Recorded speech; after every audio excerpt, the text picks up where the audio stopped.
Welcome to Dad Tech. My name is Jet, and if you're new here, we talk tech toys and gear for geek-centric dads. Today, I'm reviewing the Sony HT-X8500 to see if it makes sense as part of your home theater arsenal. But before we get started, do me a favor, if you like this type of content, please hit that like button and subscribe down below, as it really helps the channel grow. Soundbars, once the shunned outcasts of the hi-fi home theater world, are getting better by the day. Not only are they getting better, but more manufacturers are getting into the soundbar game at all different budget levels, creating this tectonic shift in what we used to consider bare bones, nominal quality soundbars. The Sony HT-X8500 is an entry-level soundbar for under $300 that sports both Dolby Atmos as well as DTS X support. How well it implements that technology? Let's find out. The HT-X8500 is a singular soundbar solution with no separate wireless subwoofer or wireless rear or side speakers, and has no means of integrating with any add-on peripheral speakers. And although it doesn't come with an accompanying subwoofer, it labels itself as a 2.1 channel system due to its integrated subwoofer. The HT-X8500, as you can see, is a relatively long soundbar at 34.9 inches wide, 2.5 inches tall, and 3.9 inches deep. Now, this isn't the most alluring soundbar I've ever come across, and it's certainly leans towards more of a utilitarian aesthetic with rounded hard plastic edges and a matte black finish with gunmetal gray accents. A metal grille veils the front of the unit, and there's this strange inclusion of this fake leather casing that covers the top and the rear of the unit, which I would much rather have had high quality plastic here instead, as this type of material tends not to age well in my experience. Overall though, the build quality seems decent enough.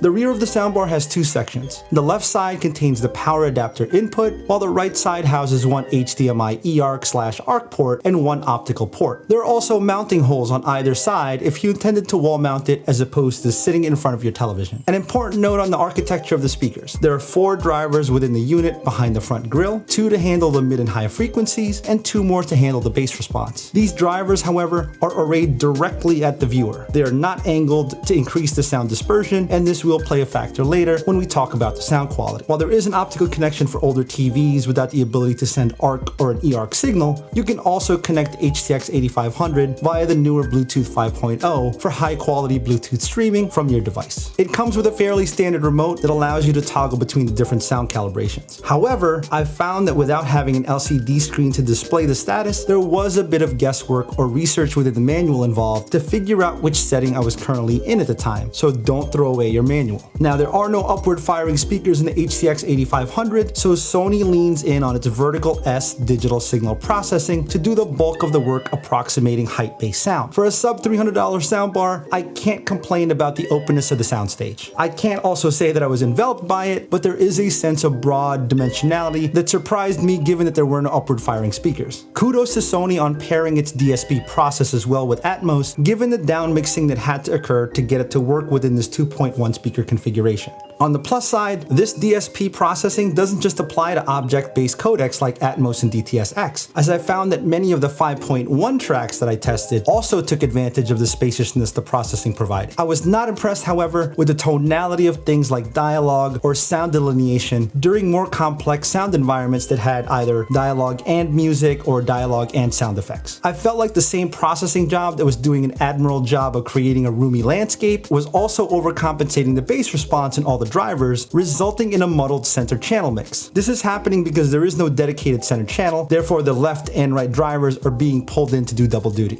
Unfortunately, this same issue translates to music as well. Lyrics felt weighed down by the extraneous bass, giving it a slightly muffled tinge. You can choose to turn down the bass to help the situation, but the lack of precision in that implementation results in a hollow representation of whatever song you're playing, so be wary and make sure you pick your poison well. If you're into bass heavy tracks, however, because of the compensation of that bass response, the HT-X8500 is your bag. Look, does it sound like I'm being overly critical of a sub $300 soundbar? Sure, but that's where we are in 2021. Soundbars $100 cheaper than HT-X8500, like the Roku Stream Bar, which you can check out my review here for, performs above its weight and price class, so you expect more even at this sub $300 level. Now, this soundbar isn't perfect, and it certainly won't trick you into believing you're listening to a straight up 7.1.2 system like Sony claims, claims, but it does do a decent job if you're in its sweet spot of maximizing the environmental soundstage, which for this device is probably anywhere between 4 to 8 feet away